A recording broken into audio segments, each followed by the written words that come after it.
Hi hello welcome to post 360. నేను మీ మురళీ రాపల్లి. అన్నా, permission ఎవరికి కావాలన్నా, ఎందుకు కావాలి పర్మిషన్?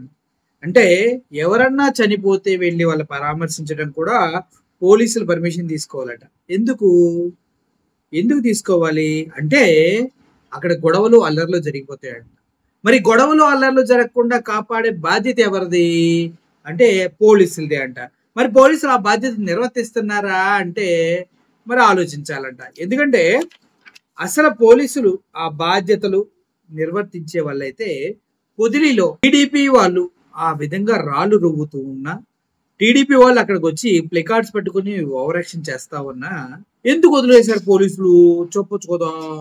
ఇప్పుడు అంత చిత్తశుద్ధితో ఇప్పుడు జగన్మోహన్ రెడ్డి వస్తుంటే 100 మందే రావాలి, అవి వచ్చే వెహికల్ పేర్లు చెప్పాలని ఇన్ని రూల్స్ పెట్టారు కదా. మరి అటువంటిప్పుడు జగన్మోహన్ రెడ్డి పొదులు వెళ్తున్నాడంటే పొదులకి అమరావతికి సానుభూతి పరులు అంటూ కొంతమందికి కేవలం జాకెట్ ముక్కలు ఇచ్చి ప్లేకార్డ్స్ పట్టుకోమన్న దరిద్రులు ఎవరో తెలుసుగా మీకు. ఆడవాళ్ళు చెప్తున్నారు కదా, జాకెట్ ముక్కలు ఇచ్చి ఇది పట్టుకోమన్నారని. పాపం చూపం తెలియని ఆడవాళ్ళు అక్కడ చేరి యాజ్ స్టేషన్ లా ట్రై చేస్తుంటే మరి ఎందుకు పోలీసులు వారించి వాళ్ళని తరిమి కొట్టలేదు? చెప్పండి సార్. రాళ్ళతో రువ్వుతుంటే పోలీసులు పక్కనే ఉన్నారు కదా, రాళ్ళ రువ్విన వాళ్ళని అక్కడే పట్టుకోవాలి కదా. మరి అక్కడ పట్టుకోకుండా ఎందుకు వదిలేశారు? పోలీసులు ఎదురుగా ఉన్న దగ్గర నుంచి రాళ్ళు వేస్తుంది, మరి వాళ్ళని ఎందుకు వదిలేశారు?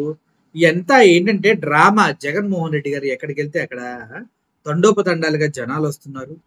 చంద్రబాబు నాయుడు లాంటి వ్యక్తే మొన్న మాట్లాడుతూ పొద్దులకి 15,000 మందిని తీసుకుని వెళ్తాడా జగన్మోహన్ రెడ్డి అని మాట్లాడాడు. పొద్దులకి 15,000 మంది కాదు, దగ్గర 30,000 మంది వచ్చారు. 30,000 మందిని తీసుకొని జగన్ అక్కడికి వచ్చాడా అంటే నిజంగా చెప్పండి, జగన్మోహన్ రెడ్డి 30,000 మందిని తీసుకొని రాగలడా? వాళ్ళంతటా వాళ్ళు స్వచ్ఛందంగా వచ్చారు, మీరే అర్థం చేసుకోండి.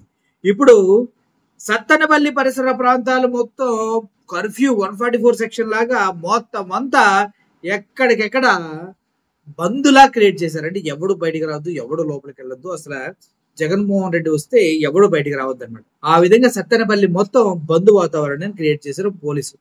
అంతేకాదు ఎక్కడ పడిన రోడ్లు జగనన్న ఏ రూట్ లో వస్తాడైతే ఆ రూట్ లో ప్రతి గల్లీ దగ్గర పోలీసు వాహనాలతో పెద్ద ఎత్తున మోహరించారు పోలీసులు. అంటే ఎవరిని రానియొద్దు, ఎంత కంట్రోల్ చేస్తున్నారు చూడండి ప్రజలు.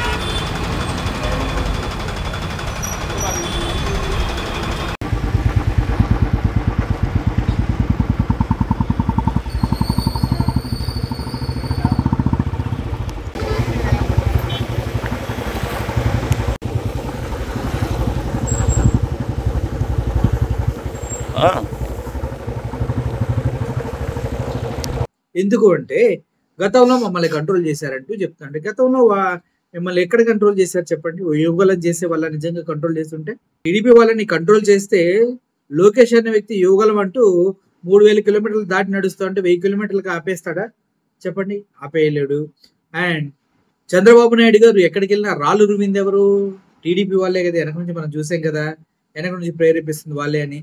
సో ఇవన్నీ ఒకసారి మీరు ఆలోచించాలి. మొత్తానికి జగన్మోహన్ రెడ్డి రాకని కంట్రోల్ చేయడం కోసం ఈ రేంజ్ లో అడుగడుగున భారీ ఎత్తున పోలీసును మోగరింపజేసి ఈ శివనాగమల్లేశ్వరరావు పోలీసులు చేస్తున్న దాష్టికానికి, అదేవిధంగా కూటమి ప్రభుత్వ అరాచకత్వానికి బలైపోయిన వ్యక్తిగా ఆయన చెప్తూ ఉన్నారు.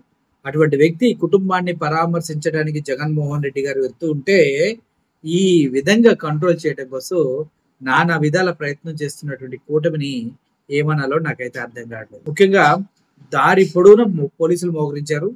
అదేవిధంగా చిన్న స్థాయి పెద్ద స్థాయి పోలీసు అధికారులు వీధుల్లో దించిన చంద్రబాబు సార్ అంట. 3 ఎస్పీలతో వైఎస్ జగన్ పర్యటన పర్యవేక్షణ బాధ్యతలు. ఇదేది ఆయనకి సెక్యూరిటీ ఇవ్వడం కోసం కాదు, సరిగా జరగకుండా చూడటం కోసం. ఎందుకంత భయం చంద్రబాబు అంటున్న వైఎస్ఆర్ కాంగ్రెస్ పార్టీ శ్రేణులు. వైఎస్ఆర్ కాంగ్రెస్ పార్టీ శ్రేణులు బయటకు వస్తేనే నువ్వు చంద్రబాబు నాయుడు వెన్నుపోటు దినం రోజు అసలు ప్రజలు రోడ్ల మీదకి వస్తుంటే కూటమి ప్రభుత్వ గుండెల్లో రైళ్లు పరిగెట్టిని బాధపడ్డారు. ఒక రేంజ్ లో దాన్ని తట్టుకోలేక రాత్రులంతా ఏడ్చి ఏడ్చి దిండ్లన్నీ తడిచిపోయినాయి అంట. అటువంటి పరిస్థితుల్లో మళ్ళీ ఇప్పుడు పల్నాడు అంటే మామూలు విషయం కాదు. పల్నాడులో జగన్మోహన్ రెడ్డి ఫ్యాన్స్ ఒక రేంజ్ లో ఉన్నారు. అండ్ పల్నాడులో వైఎస్ఆర్సీపీ పార్టీ కూడా వెరీ వెరీ స్ట్రాంగ్. అటువంటి క్రమంలో ఇటువంటి చేయటం ఆలోచించదగ్గ విషయం. సెక్యూరిటీ ప్రొవైడ్ చేయవలసిన పోలీసులే అడ్డం తిరిగి రావద్దు, ఇంతమందే రావాలని చెప్తూ ఉన్నారు. మంచిగా ఒక కార్యకర్తను పరామర్శించడానికి వెళ్ళే స్వేచ్ఛ కూడా జగన్మోహన్ రెడ్డికి లేకుండా చేస్తున్నారు. ఇవన్నీ చూస్తూ ఉంటే నాకు అర్థమవుతుంది ఒకటే, ఏ విధంగానైనా చంద్రబాబు నాయుడు గారు అన్నారు కదా భూస్థాపితం చేస్తా అని, జగన్మోహన్ రెడ్డిని పార్టీని భూస్థాపితం చేసే క్రమంలో ఇటువంటి చిల్లర రాజకీయాలు చేస్తున్నారా అని అనిపిస్తూ ఉంది. చూద్దాం ఏం జరుగుతుందో. జగన్మోహన్ రెడ్డి గారు అయితే తాడేపల్లిగూడెం నుంచి బయలుదేరారు.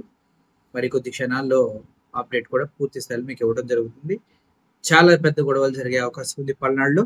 పొదిల్లో వాళ్ళు రాళ్ళు రువ్వారు. ఇక్కడైతే పల్నాడులో ఎవడన్నా రాయిస్తే తట్టుకునే రకం కాదు, వెంటబడి కొట్టే రకాలంతా కూడా. ఏమవుతుందో వెయిట్ చూద్దాం. Thank you for watching this video. Murali signing off. Thank you so much.